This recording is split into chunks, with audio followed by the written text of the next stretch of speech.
I want to take this moment before we go into the next session, which is a panel discussion, to acknowledge and express gratitude for some of our sponsors.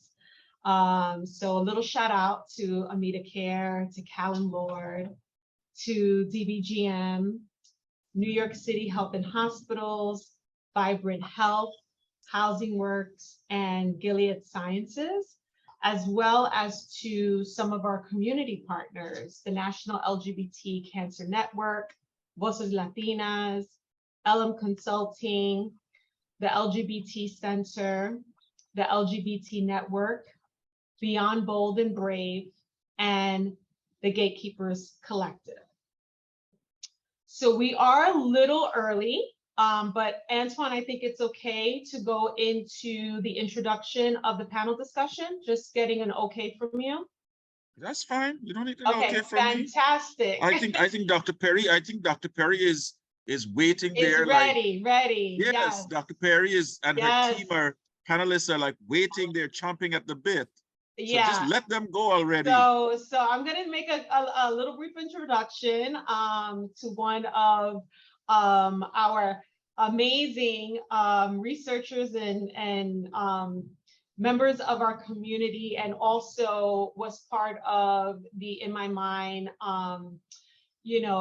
planning committee a few years ago, Dr. Wilhelmina Perry, who will be joining us with a panel of individuals who will be speaking about older LGBT plus Black and people of color communities. So without further ado, I want to turn it over to Dr. Perry, and she can introduce her panelists. I want to thank you so much for joining us for this lunch panel. We are a panel that are people who are of senior years, and we are going to talk about our lives and present ourselves as elders. We consider that we are the experts of our lives, so you will hear from experts. I've asked each of the panelists to give a very brief few words on who you are. Everyone has our bios, but if there is something that is not in your bio that you'd like to share, please do so. I will start and ask you to follow. I'm an 87-year-old senior. I will be 88 in December. I'm a survivor of a 30-year same-sex relationship. I consider myself an LGBT activist, particularly a person of faith, and I hope that I'm seen as a radical activist. Henry, would you say something about yourself? I saw Henry on. Mita, can you hear me? Henry, would you say a few words about yourself, please?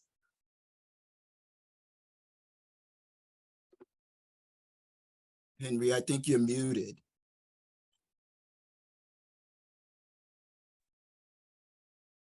While he is Hello? able to do that. There he goes. There he is. Yes, Dr. Perry.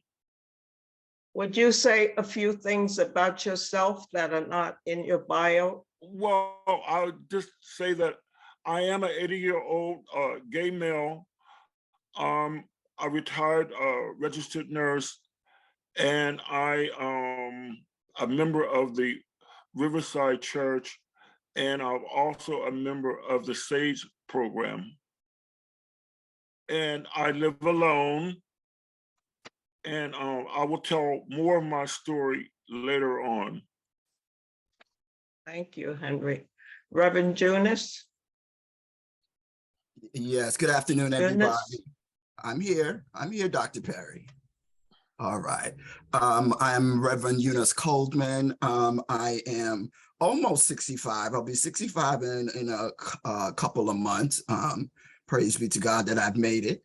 I am a trans activist. I'm also a person of faith. And I guess a nice little piece of information is that I am one of the people of trans experience that transitioned late in life. I transitioned in my 50s, but I have a wealth of other kinds of experience. Thank you so much. Beatriz. Good afternoon, everybody. I'm Beatriz Zapater. I identify as a Puerto Rican, lesbian, educator, photographer, and musician who dabbles in painting. The background is one of my paintings about La Perla after the Hurricane Maria hit this part of the island. I am married. I have 2 grown children, and I am 69 years old. And I'll say a little bit more later. Thank you, Dr. Perry. We're each going to present for approximately 10 to 12 minutes. If we have time to ask for questions. We're going to talk about our experience during the pandemic and what we did and how we did and why we did survive. With the coming of the pandemic, I was feeling very optimistic. I had been actively engaged. I was studying for a leading role in a play. I was exercising and preparing for a dance, a movement recital with a younger friend of mine. And my life seemed very well organized. I considered myself a very organized person. I had been able, fortunately, to stock up on food and stock up on essentials. And I was doing the things that we were told to do. But I had in the back of my mind always, my age, I'm diabetic, I have high blood pressure, I had been hospitalized just before the pandemic for sepsis. So I had many of the attributes that made me highly susceptible for getting COVID. So with that in mind, I had to think that I could die. I talked to my older sister, and we both discussed the possibility that we might not come out of this alive. But more importantly, I just felt this is not going to last. You know, I can survive, I can make it. I began in my usual way to look at what was happening around me. And I looked at the news, I watched the television, and I saw the many, many deaths that were taking place. Older, Black, Latino seniors. And I thought to myself, we hear the death numbers, but we don't know anything about these people. Who are they? How old are they? What are their circumstances? So I began to research, and I not only found that there was an absence of demographic data, really specific demographic data in the very beginning, and the Black Legislative Caucus, as well as other groups, had begun to say, you've got to tell us more about who these people are that are dying. I also began to find out that there were people out there that were talking about the fact that, you know, let the seniors die. If we have essential work that must be done, let them do it because they're going to die anyway. And then I heard, well, it's the Black people causing all the problems. Look, they're dying. They're responsible for making this such an epidemic. But there were also the voices from the religious right saying, no, it's the gays. And it's God's punishment to all of us because we have been supportive of the gays. This really disturbed me greatly. And I started to talk to a few friends, and one of the persons was a radio promoter for WBAI. And we said, let us do a program. Let us bring this out in the open. And we designed a program. And I would talk about this political, social, historical context, and other people would take more specific topics like the demographics that were available. And another person would talk about what are young people doing in terms of intergenerational activity. And it was a very, very successful program. So from my perspective, not only was I doing well, I was contributing. Then as time marched on, the deaths began to hit me in a very personal way. I lost two very, very dear friends, and you could see it still has impact on me. And I then had to face the COVID in a very real way, in a very personal way. And I had always been able to have my groceries come in. And because Amazon had so much on, on their list, I was buying and buying, but I also began to buy wine, and I would just drink my wine at dinner time. But as these deaths got closer and closer, I found myself drinking wine in the morning, in the afternoon, with my dinner at night. And I said to a friend of mine, as we talked on different things, I said, I've been drinking like this. And he said to me, I think you better stop. That's a problem. You live alone. You're using wine. It's sort of as a stimulant or a way to get out of what you're feeling. Don't do it, stop it. And I was able to really kind of stop it because I was aware that alcoholism exists in my family, but I also knew in the past I had been a heavy drinker. So I slowly began to stop. But it forced me to think that I was not all right. And all the masks and all the roles that I carried were no longer intact. Death felt real. What could happen to me felt very personal. And I had to take stock of what was going on inside me. I couldn't hide it any longer. And I decided, this is my age, this is my life. But I haven't really been honest because as a former faculty person and as a social worker, you learn the skills of distancing yourself. You learn how to interact, but to stay apart. And I said to myself, this is what you have done with this crisis, and this is how you have lived your life. Everyone sees you as very friendly, and you are friendly, but you are also very distant. And I began to think on that, and I began to unpeel and unpeel. And I said, you're going to stop being fake and be honest. And I decided to do a blog. I did a monthly blog.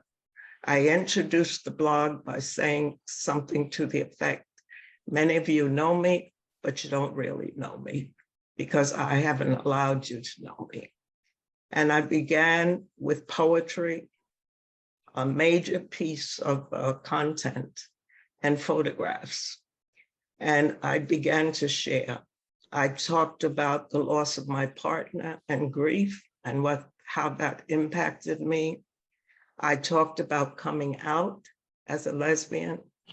I talked about having diabetes and what that meant to me and how I felt victimized by it.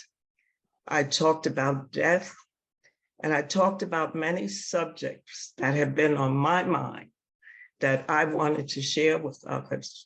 And I also wanted to provoke and challenge us as a society and as an older population to talk openly and authentically with each other. So for me, the pandemic was a difficult experience. As I said, I lost dear friends. But it was an awakening experience. And out of the crisis came me, a person that I feel is more authentic and more real.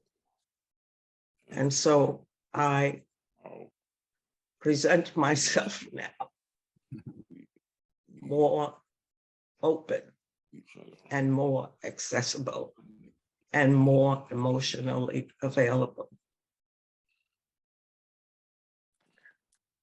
I'm going to ask Henry now to follow. Thank you, Dr. Perry, but you're a hard act to follow. But I will try to say some of the things, how I got through or how I'm getting through the pandemic. I guess first and foremost is my community of faith. They were, I don't know what word to put, but they were just so supportive. They called, they sent me cards, they gave me Bible verses to read, and I felt very comfortable with that.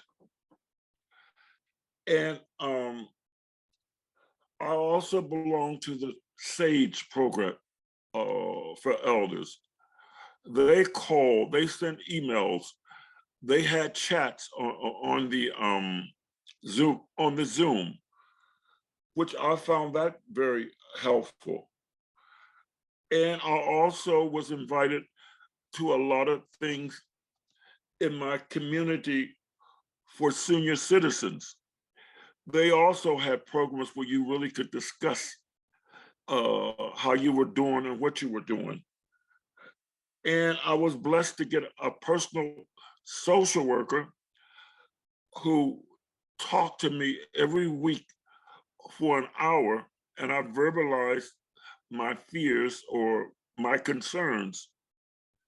And I was also able to talk to friends of mine who were our age. Some were gay, some were straight, some was white, some was black, some was male, some was female, but we all realized that we were all human beings and that we all had basically the same needs and that we all interconnected with each other and we all needed each other. So that was very consoling for me. And I think that was mentioned early this morning by Professor Connor when she talked about support systems and how she talked about the African tradition of storytelling. And I love to tell my story. I love to hear other people's stories because that's how I grew up in my church. We used to have testimonies when the elders would get up and they would tell their stories. And I used to think that they were so boring. And now I'm one of them. And now I love to tell my story and I love to share my story with young people. So like Dr. Perry has said earlier, I have lost several precious friends as well during the pandemic, but I'm still just putting one foot in front of each other each day, and that's how I live my life. So I feel honored and privileged that you guys allowed me to be a part of this program. Thank you. Thank you, Henry. Reverend, would you go next? Certainly, certainly. Thank you so much, Dr. Perry. Oh, so much is here. I'm glad that I'm a part of this. To also not just as a participant, but as a person who is also absorbing it in my heart, in my mind, and in my spirit. And I thank you, Dr. Perry. And I keep hearing that old song from the church, How I Got Over, How We Got Over. And so how did I get over? It was hard. It was hard. I was afraid. I was so afraid. the first year of the pandemic, I was taking care of my mother, who was 80 something years old at the time. Thank God, you know, she's with her Savior right now in heaven. And I say thank God because she left here on her own way. It was not due to the pandemic at all, but it affected both of us very profoundly. I had to be extremely careful about how I, you know, came to her to take care of her. One of my deepest stories about this is my brother is a nurse. And I would take care of my mother on the weekend. He would come in on Mondays and take care of her in the rest of the week, right? So he would literally stand outside of the house, on the side of the house, and strip naked before he would walk in the house.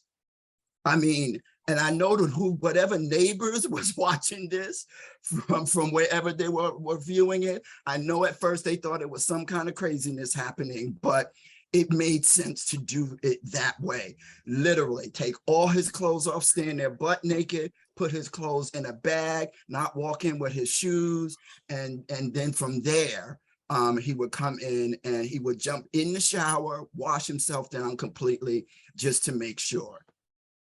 And I say that to say this, we needed to do everything we needed to do to save our own lives. I can't tell you how upset I was most of the time. And this is my own personal thing, so I hope no one takes it personally, that people didn't want to wear a mask to help save my life. Okay, you don't care nothing about your life. That's okay, I can't say, but to protect me, to help me protect my mother. You know, so I know I'm a reverend, but I'm gonna say that I was pissed off most of the time with these people who didn't want to take a vaccine. Okay, you don't want to put something in your body, I get it, but wearing a mask, what? That's the simplest thing that you could do.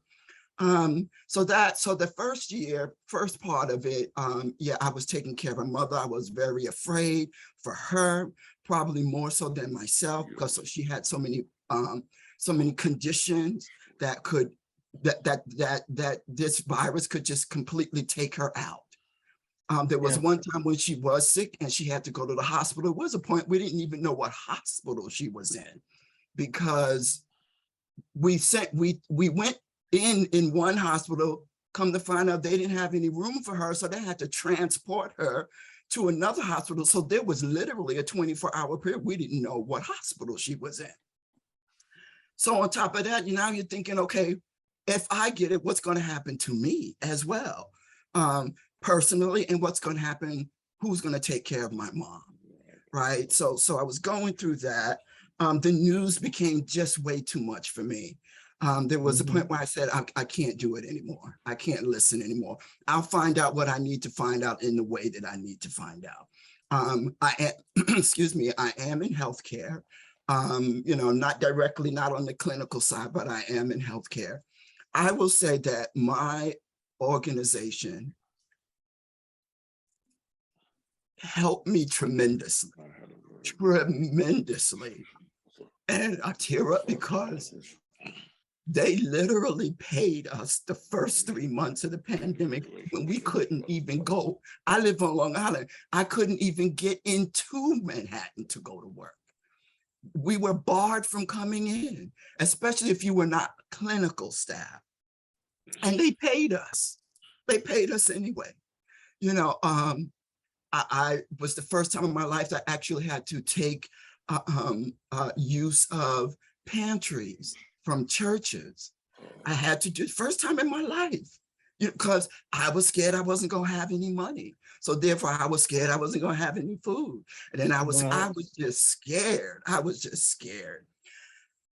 But then there was a part of me that I held on to, and that was that part of me that is a person of faith.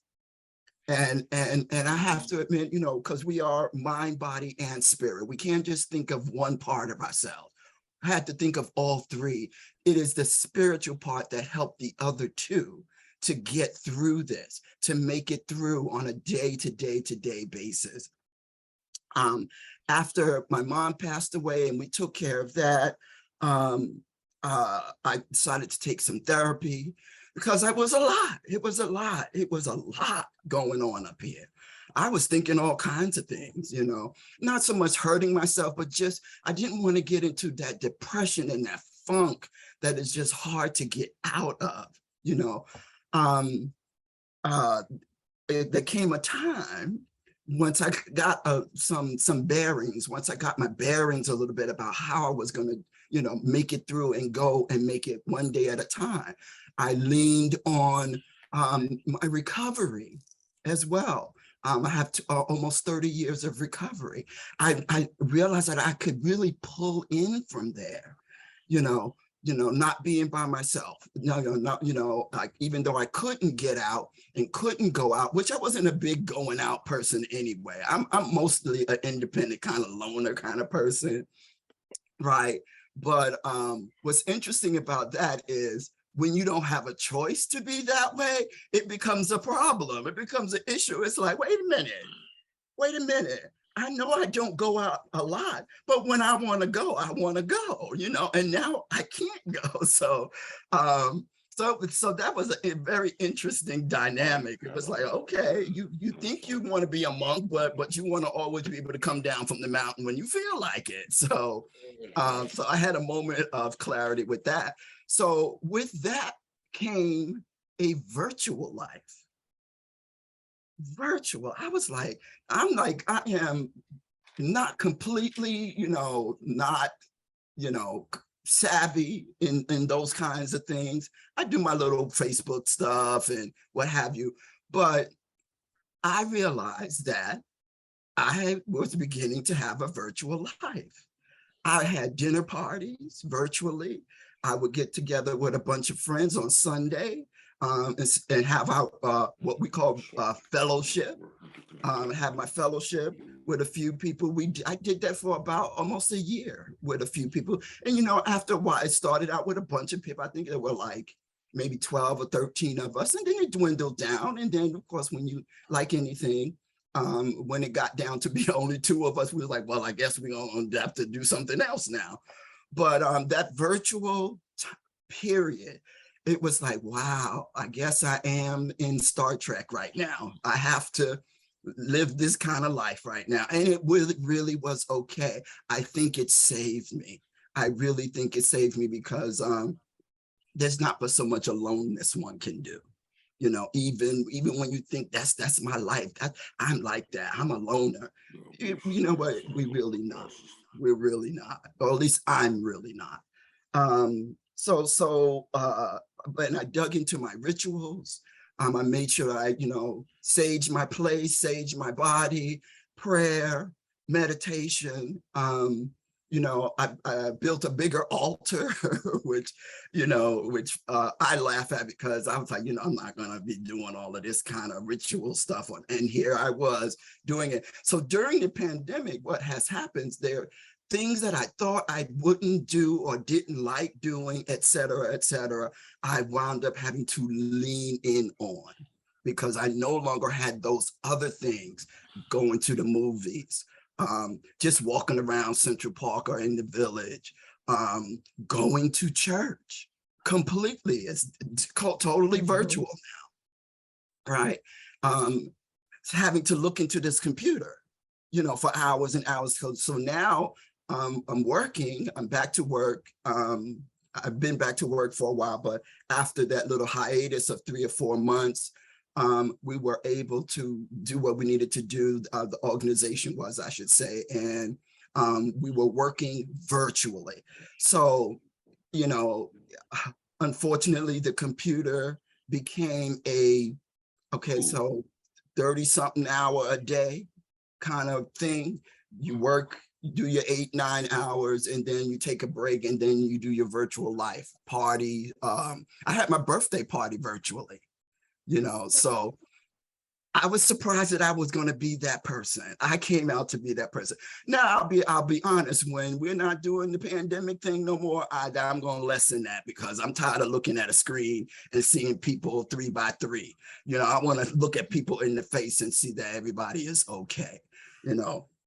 But I've gone on for about 10 minutes. You know, I'm a preacher, so I can talk for a good while. I can go on and I can sing some songs and, you know, come up with a sermon and do a 5-minute homily and all of that. But I won't do that. I won't make you suffer through that. But thank you so much again, Dr. Perry, for allowing me to this opportunity. I appreciate it.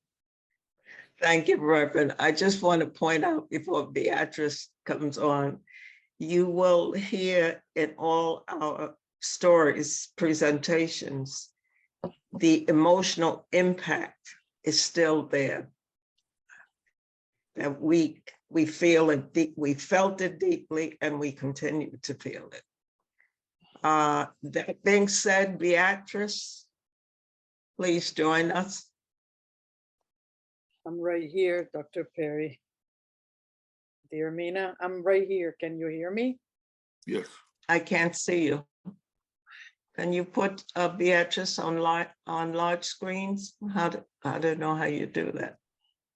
Rather see. Start talking and maybe it'll come, Beatrice. Rather see you. Mina, Just go to speaker view. Reverend Cole. There I am. Okay, good. All right. Thank you again, Dr. Perry, for inviting me to be part of this panel and this amazing conference. I need to kind of pull myself together after hearing you and Reverend Coldman and Henry. So I just need a second.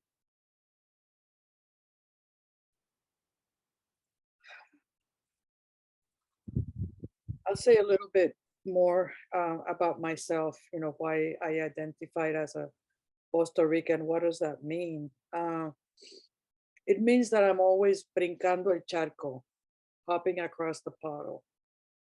And that's in Spanish for the ASL interpreter. I'm hopping across the puddle. Thank you.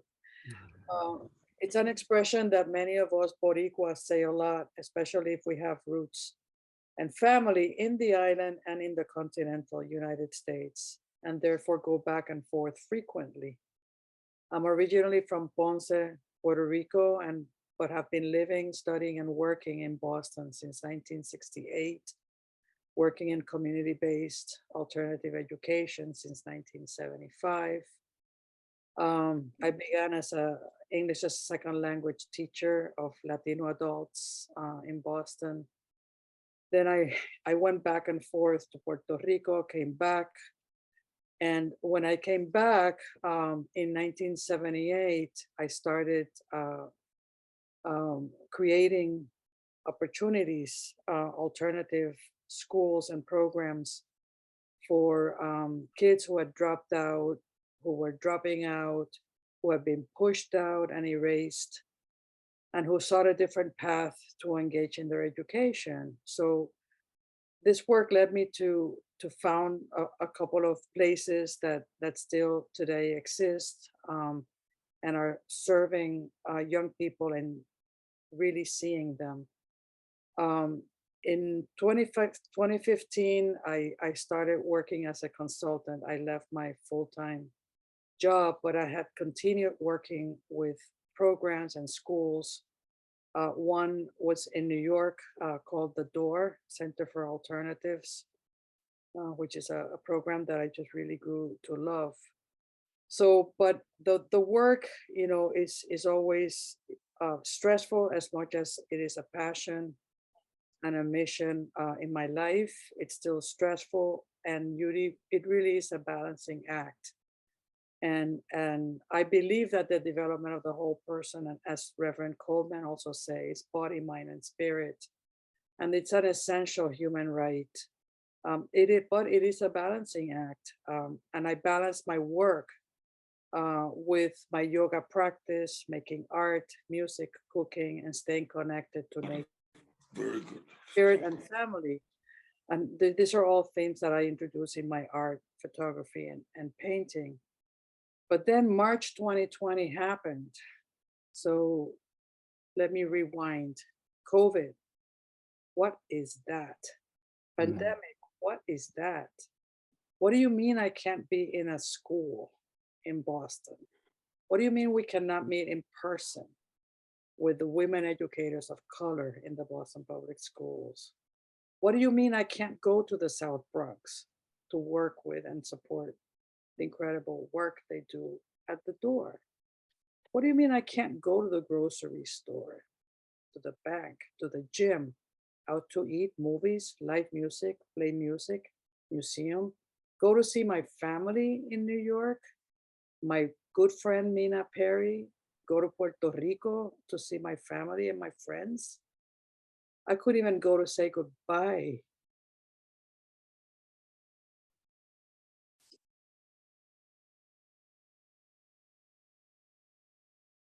Take my your time. mother-in-law in Finland. Take your time. So hard. Out. Nope. As you know, all of that became virtual. And for virtually few, as most people of color had limited or no access. And now it seemed that the whole world was on Zoom. Zoom, what is that? On a personal level, I was limited just like everyone else. My consulting work in school stopped. It resumed on Zoom, and that was, forget it. I just couldn't do it. The kids were not there. The young people were not there. The adults who were teaching, they were teaching, and their own children were running around meeting them. It was a disaster. So frustration upon frustration, and still some people persisted. We had to persist, but we completed some leadership programs on Zoom. It was hilarious at one point when we actually met in person for the first time after a year of seeing each other on Zoom, month after month. And people, when we realized the height of each person and that people actually had a body from the waist down, and we're like, I didn't know you were so tall, so short, so etc. And we rejoiced in the physicality of the person. Oh, and to hug a person in person, not with an emoji.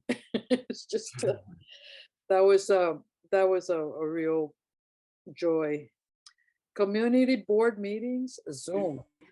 One board I am on is a nonprofit called Future Chefs, where young people are trained in culinary arts. All good, since we were providing equipment and supplies to the young people. And on Zoom, they would follow the instruction of the culinary instructor, and they could prepare a meal for their family. That's really nice. However, what about the interpersonal skills, the teamwork, etc.? All that is essential to work in the food industry and in the development of a person, the body, mind, and spirit of that person. My workout, exercise, and yoga routine was and still is on Zoom. We're older women of color who decided we could create community and go beyond Boston. So now we have several women from South Carolina also participating, and that's really fun. And as Miss Mary says every morning, I said, "How are you, Miss Mary?" She says, "By the grace of God, I'm well." So visiting or having dinner with family and friends, Zoom. My activist street band called Clam Jam Brass Band became a drumline, as we could not play wind or brass instruments. But we had to keep social distance even at protests. And we did have protests. Remember that 45 was still president? And we had to march apart from each other. Eventually, we disbanded and hoping to rise again sometime. Movies, Netflix, even though they raised their monthly fees. Museums on Zoom too. 2 years. Do you remember that it really has been 2 years? I don't know where that went. But this story is about someone with privilege. Enough about me. What's going on in my community? This is what we all know about the pandemic. Well, some of us. The pandemic illuminated racial and economic disparities, as explained by Dr. Connor in this morning's keynote. 1/3 of older BIPOC, older LGBTQ live under the poverty level. Food insecurity, unstable housing, lower access to mental, behavioral, and medical services, social isolation for older adults. This is compounded by homophobia, discrimination, historical trauma, racism, and all the isms that we know and don't want to exist. Even lower access to bilingual and bicultural services. And the numbers have been rising even before COVID. COVID magnified all inequities, increase in apathy and disengagement. And so many reported that COVID nos robó 2 años de vida. 2 years were stolen from my life, and I'm tired, exhausted. In my community, which is Jamaica Plain and Roxbury, a small group of volunteers, including myself, formed a mutual aid effort. And our purpose was to provide food for low-income, disabled, elderly, and single-parent family residents during this pandemic and during self-isolation. We got food pantries, we got groceries from local bodegas and chain stores, and delivered to people. We were using our own cell phones. People got the word out, and we were getting calls day in and day out. Understandably, we could not be able to solve all the structural inequities, but we had limited capability, and we believe we could help those most in need for at least the duration of the pandemic with securing food access and build a solidarity network that will provide us with an opportunity for political education and organizing as well around social justice issues in the spirit of mutual aid. During the 2 years of the pandemic, 948 people called in for food, rent assistance, diapers, household needs. Eventually, we grew to 25 volunteers, but only about 5 of us were bilingual in English and Spanish. As we were all using our own cell phones, I still get calls from people I do not know, asking whether I can help them pay the rent. So I know that regardless of what they say, the pandemic is over. It is not. Just yesterday, Massachusetts reported 8,480 new confirmed cases and 49 deaths in the last week. The Department of Public Health also said Wednesday that 156,800 vaccinations, including booster shots, had been administered in a week. Our community has always been in a pandemic of racism, inequity, oppression, and violence. And we must turn this around. What is the change that we need?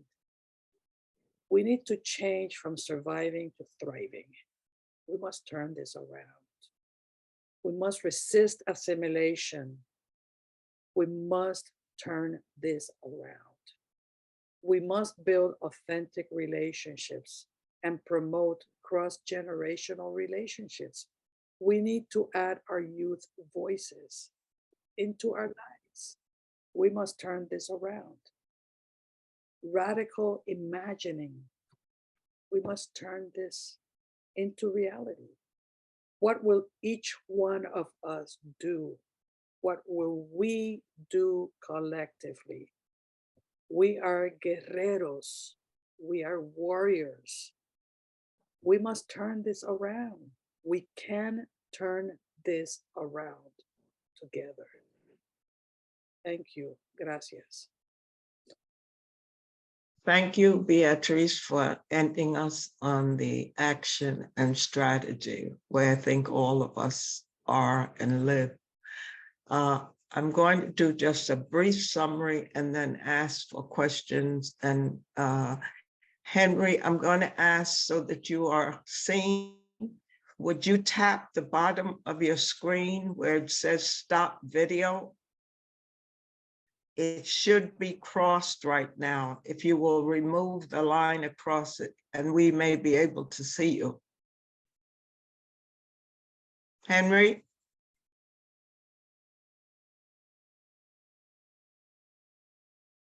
Step away. He's okay. Maybe he stepped away. Okay, I was listening to everyone, of course. I didn't know what people would be saying.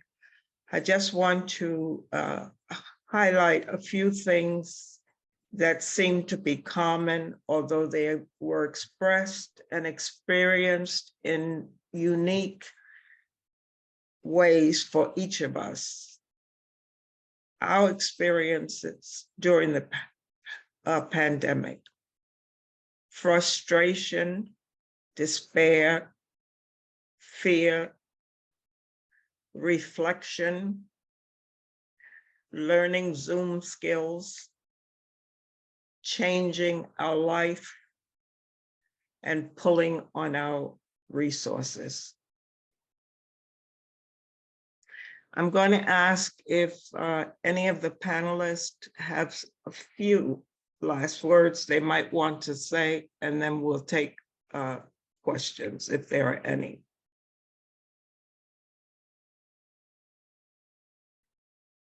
Anybody want to add anything?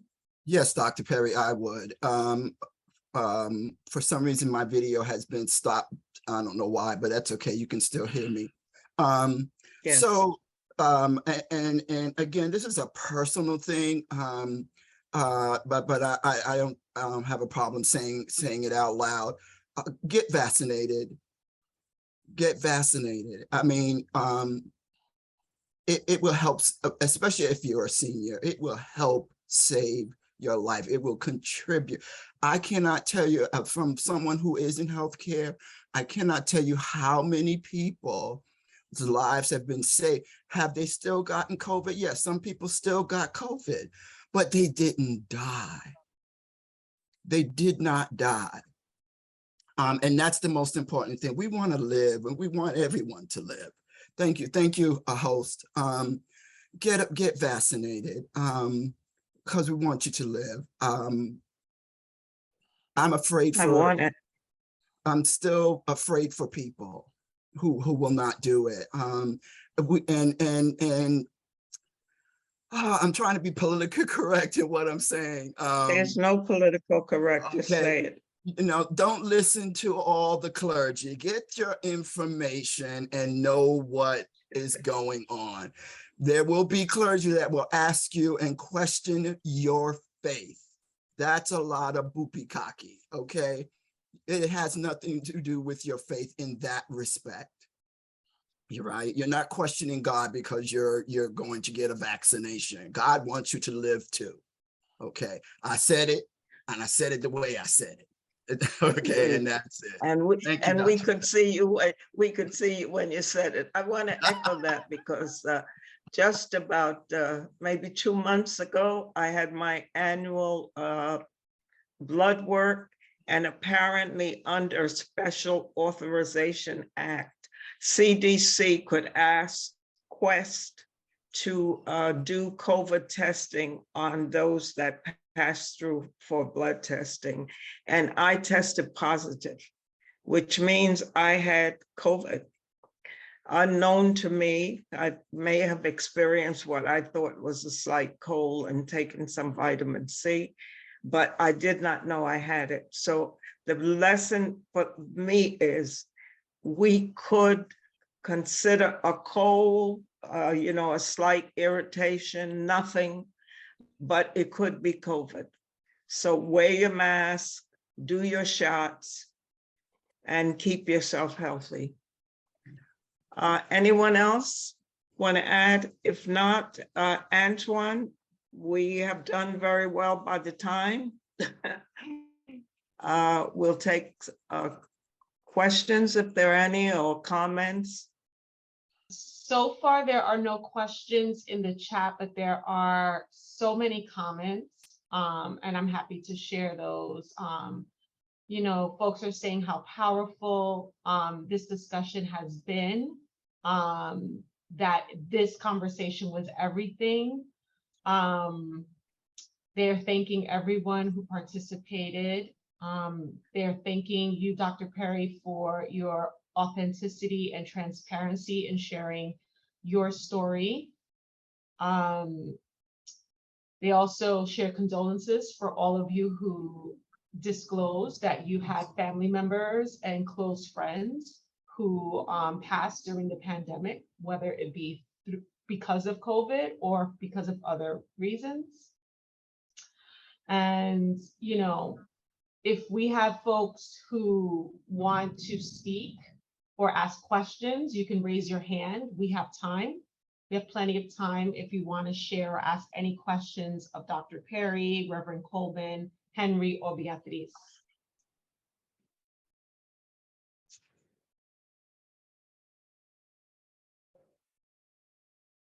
I don't know what that says. What are you reading, Dr. Perry? Sorry. No, I'm saying I don't know what it says, and no one has any questions. Oh, no. I think what I've been noticing throughout today is that people are processing. They're taking it in. It's been so much. And I think, you know, it resonates with so many people. We have Patricia saying, you're speaking the truth, and it's very powerful. We do have some question, it looks like. Can you address younger practitioners addressing independence or losing independence as an aging adult? That's a great question. Well, you know, one thing I say, I've been a lesbian, I've been an out lesbian for years. And it is the discrimination that I faced as a senior that I find most troubling. You know, I have a Ph.D. and I don't gently, you know, say I have a Ph.D. But when I go to do business of any sort, I'm just a little old Black lady, you know? And I sometimes go out of my way to make sure I'm dressed so I look like I'm a professional person, whether I identify as such or not. But I feel the slight. I feel the people who talk to me in loud voices. I feel the people who repeat things. And I just feel like the dismissiveness of people.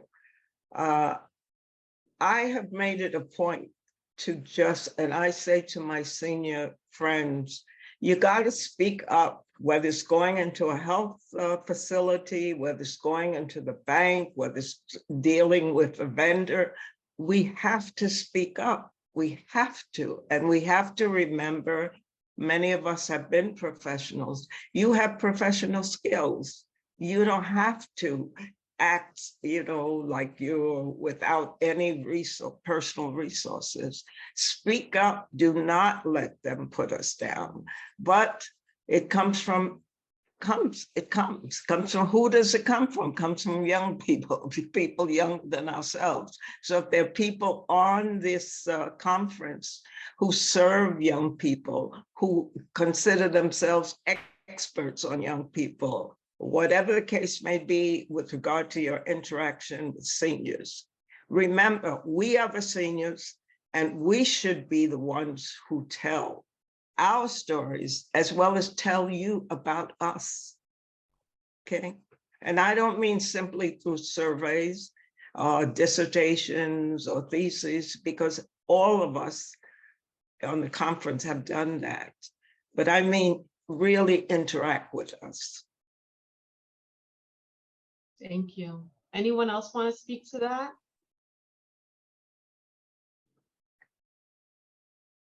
Sure. I'll say a couple of things to that, and it's so funny, you know, as a Black trans man, you know, during the pandemic, you know, we had so many other things to have to worry about as well, not only just getting sick, but being a Black man in America is in itself, you know, is a pandemic. It's part of a pandemic, as Sister Beatriz was talking about. You know, so now we got everything out. Now we have that. Now we have this medical thing going on to add to it, and it's like, you know, I would tell my cis het males, you know, don't suck it up. Don't suck it up. Be afraid. Be very afraid.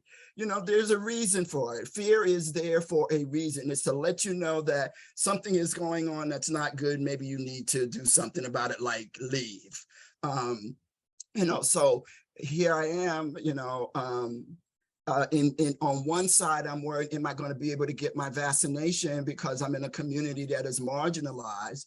And on the other hand, you know, I'm allowed to go at the head of a line in certain communities because I am a man, you know, and it's like, oh, how do I balance that? That is very, very difficult. I'm also, as a senior, there are, I've become my grandfather. I've become my granddad. And it's like, these young people, you know, I try not to do that. I try not to do that. But sometimes the youth make it difficult not to do that. Often we are not respected. Often the old dude in the front he's taking too long. You know, like, yeah, let me take my time. You will be here one day. So I know I'm saying a lot. I tend to do that talk. It's fine. We have the time. We have the time. Okay, good. Because I try to get in as much information as possible, you know. Yeah, so just you know, just be kind to us. Our hearts are soft, you know. Even those of us who are the grumpy old men in the family, our hearts are soft. And we ask that you send. I would love it if a bunch of young people just, you know, say, hey, I want to know about what happened. Just ask me about what happened to current events yesterday. You know, I got 12,000 stories that go with that. Okay, because that's what we do. That is what we do. And funny stories at that. Yes. And how history repeats itself, right? History repeats itself. And if they take the moment to listen to the wisdom, right? It would be so interesting that they can understand and connect to what's happening today. Exactly. I laugh sometimes because Beatriz, did you want to say anything before I go again? Well, I just want to speak for the young people. Not that I'm one of them, because I'm 69. Yes, you are. Yes, you are. You're the young 69. I think my heart is soft, and it's also really hard because I'm still, you know, fighting for young people also. But I wanted to say, like, the young people that that I worked with during the pandemic at the door. Everybody got a computer because they were, you know, they continued to work online. But a lot of the young people, what they did was also use their computers to use social media and to organize. This was, you know, they were very active about Black Lives Matter during that time. And so I have to say that they were really warriors. They may have not, you know, completely engaged in all of the academic work, but they were organizing, and they continued to network with each other. There was one guy, one kid who was just like, he was on it, letting everybody know when the next protest was gonna be, where in New York City, where in Brooklyn, you know, it was gonna be. So I have to, you know, say praises, you know, to the young people that went through this with actually with so much grace and force. So I want to echo that, and I in no way, and I think and none of us are saying, you know, the young people that. Oh, I know. We need We that. had in the radio program we did, one of the young people from the age, well, she wasn't there, I don't think, but we discussed the intergenerational work that was going on during the pandemic, because I had actually young people bring food to me. I didn't say that, but bring food to me. And I think Reverend is right. I go out of my way not to get caught in all those young people, you know, blah, blah, blah, because I think that it's important that we, as we get older, even though we get frustrated, we walk slower and so forth, I think we have to be very careful not to be accusatory of young people. And not only be accusatory, but I hear it sometimes in my colleagues, resentful, you know, and you can't allow yourself to go that way, even though that view sort of exists in the general public. You've got to erase any thoughts you have that way. Absolutely, absolutely. So the only reason I was even able to have my virtual life at all was because of young people, because I still, listen, I don't tweet, I don't toot, I don't do none of those. I do toot, but I don't tweet. I only have Facebook, but it was young people that helped me kind of get that together, or because I'm looking at a screen going, I don't know what I'm clicking, what am I doing here? And because my dinner parties were actually predominantly people 30 years my junior, you know. Yeah. But I loved it. I loved it because we would have some of the most profound, provocative conversations about all kinds of stuff, you know, from I'm on Zoom. About everything. So yeah, I hope it didn't sound like I was being diminishing of our youth. I wasn't, that was not my intention. I love being around my youth. I just have to be careful because I can't move as fast. That's all I'm basically saying. Before we go, Henry, did you have anything to say? I think you may stepped away. Okay, go ahead, Lisa. Yeah, I just wanted to mention that in the chat that Andre has listed some resources that really speaks to kind of affirming what is being discussed today. So everyone take a moment and go look at what was entered into the chat. Also, there is a comment from Lorenzo about, you know, this is a lot to process. And as a trans and binary Latinx immigrant, their heart is craving many more LGBTQIA+ intergenerational conversations and spaces. And they say, gracias for all of your wisdom, your visibility, and vulnerability today.